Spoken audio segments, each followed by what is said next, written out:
በሰው ሀገር ሆነሽ የለፋሽበት ብር በሰው ተበልቶብሽ የደከምሽለት ቤተሰብ ባይረዳሽ እድሜሽ በከንቱ ሄዶና ተስፋ ቆርጠሽ ሞት ይሻለኛል እያልሽ በጅንከት እየተቸገርሽ ነው።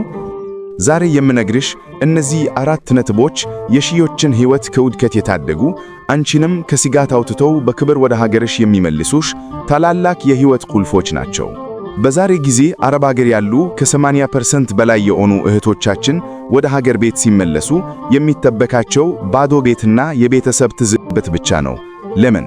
ምክንያቱም የሚሰሩት ለሰው እንጂ ለራሳቸውና ለፈጣሪያቸው ስላልሆነ ነው። ምንም እንኳ እነዚህ እህቶች ከቤተሰብ አልፈው ለሀገርም ባለውለታ ቢሆኑ ወደ ሀገራቸው ከተመለሱ በኋላ ግን ሁሉንም ነገር ከዜሮ መጀመር የለባቸውም። ዛሬ የምነግርሽ እነዚህ 4 ምስጢሮች ግን በአስርሽ ቤት የምትታይበትን ሞገስ የሚቀይሩ ላብሽንም ወደ ሀብት የሚለውጡ የሕይወት ቁልፎች ናቸው። የዚህ ቪዲዮ ሐሳብ ተራ ማስታወቂያ አይደለም። የብዙ እህቶቻችንን ሕይወት ከገደል አፋፍ የሚመልስ የነፍስ አድን መልእክት ነው።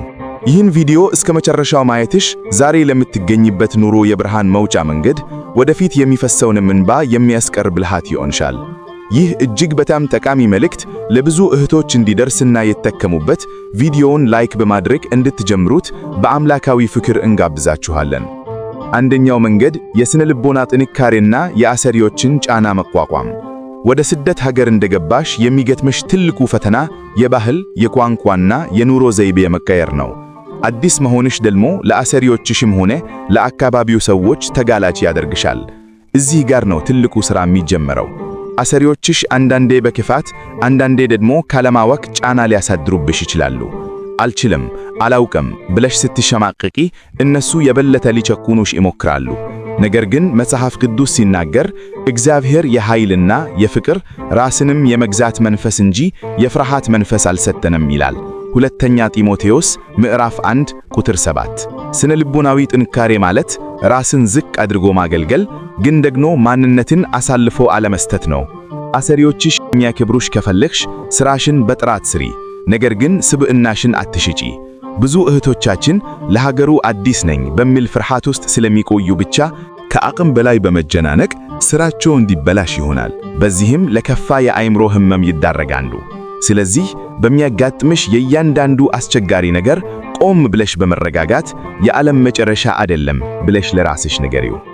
አንዲት እህታችን ነበረች። ወደ ሳውዲ አረቢያ ስትሄድ ዕድሜዋ ገና 20 ነበር። አሰሪዎቿ አዲስ መሆኗን አይተው እረፍት ይነሷታል። በቀን 16 ሰዓት ታሰራታለች። እሷ ግን አንድ ነገር አደረገች።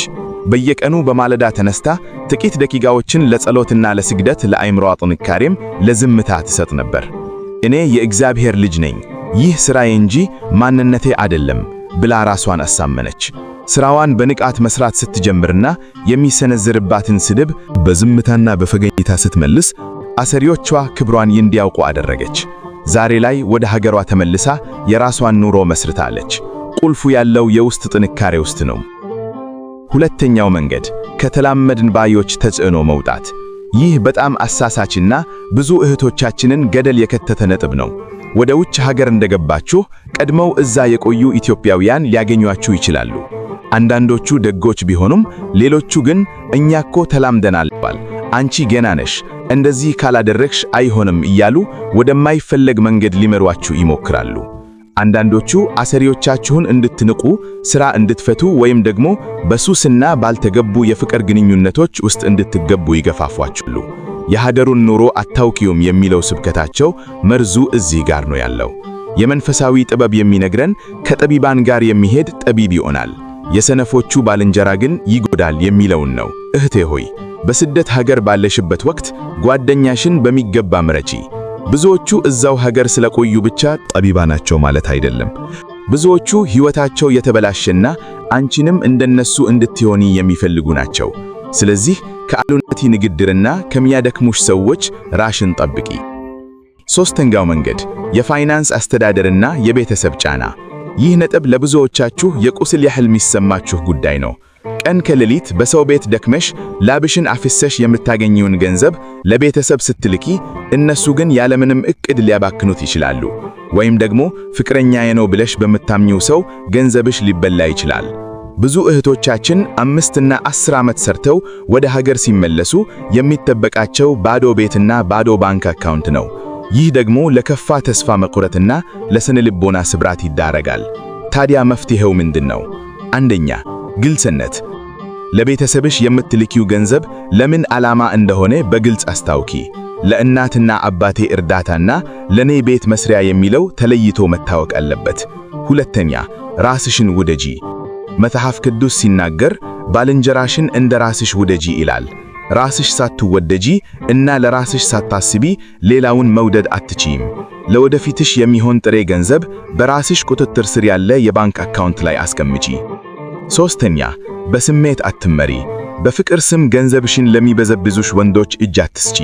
እውነተኛ የሚወድሽ ሰው ላብሽን አይበላም፣ ይልቁንም እንድታስቀምጪ ይረዳሻል።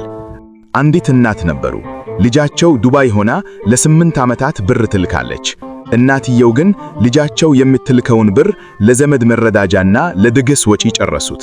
ልጅቷ ወደ ሀገር ቤት ስትገባ የሚጠበቃት ምንም ነገር አልነበረም። ያኔ ወደ ኃይለኛ ጭንቀት ገባች።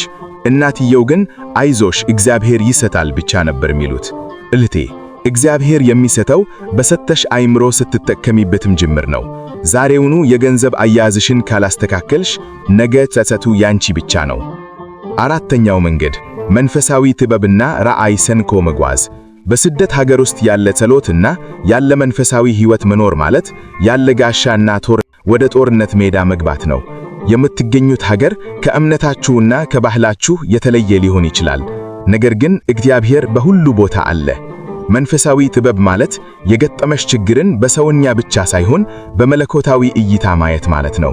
ይህ ጊዜ ያልፋል ብሎ ማመን፣ በዝምታ ውስጥ ከፈጣሪ ጋር መነጋገር ትልቁ የውስጥ ሰላም መገኛ ነው። በስደት እያላችሁ ዕድሜያችሁ እንደባከነ ቢሰማችሁም እግዚአብሔር ግን ያጣችሁትን ዓመታት የመመለስ ኃይል አለው። አንበጣ በላውን ዓመታት መልስላችኋለሁ ይላልና። ዮኤል ምዕራፍ 2 ቁጥር 25። ተስፋ አትቁረጪ። ተስፋ መቁረጥ የሰይጣን ትልቁ መሳሪያ ነው። ዛሬ የምታልፊበት ግፍ ለነገ ምስክርነትሽ መነሻ ይሆናል። በቀን ውስጥ ቢያንስ ለ10 ደቂቃ እንኳን በፈጣሪሽ ፊት ተነብርከሽ የልብሽን ንገሪው። ያኔ ከሰው የማታገኘውን ሰላም እሱ ይሰጥሻል። ተወዳጆች፣ እነዚህን 4 መንገዶች ስነ ልቦናዊ ጥንካሬን፣ መልካም ጓደኝነትን፣ ብልህ የገንዘብ አያያዝና መንፈሳዊ ሕይወትን ካልያዝሽ ስደትሽ ስቃይ ብቻ ሆኖ ይቀራል። ነገር ግን ዛሬ በቃኝ ብለሽ ራስሽን ማስተካከል ከጀመርሽ በክብር ሀገርሽ ገብተሽ የለፋሽበትን በልተሽ ወልደሽና ስመሽ የመኖር ዕድልሽ ሰፊ ነው። ያለሽበት ሁኔታ የቱንም ያህል ጨለማ ቢሆን የኢትዮጵያ አምላክ ካንቺ ጋር ነው። ድካምሽ ከንቱ አይሆንም። የፈሰሰው ላብሽና እንባሽ በረከት ሆኖ የሚመለስበት ጊዜ ቅርብ ነው። ይህ ትምህርት ለሌሎችም እህቶቻችን እንዲደርስና ሕይወታቸው እንዲስተካከል ሼር አድርጊው። አንቺም ከነዚህ ነጥቦች ውስጥ በሚያስፈልግሽ ላይ ጠንክረሽ መስራት እንዳለብሽ ለራስሽ ቃል ግቢ። ለዛሬው የነበረን ቆይታ እዚህ ላይ ያበቃል። በቀጣይ በሌላ ጠቃሚ ርዕስ እስከምንገናኝ ድረስ እግዚአብሔር በያላችሁበት ይጠብቃችሁ። ምስጋና ይሁን አንድ አምላክ ለሚሆን ለአብ፣ ለወልድ፣ ለመንፈስ ቅዱስ ዛሬም ዘወትርም ለዘላለሙም አሜን።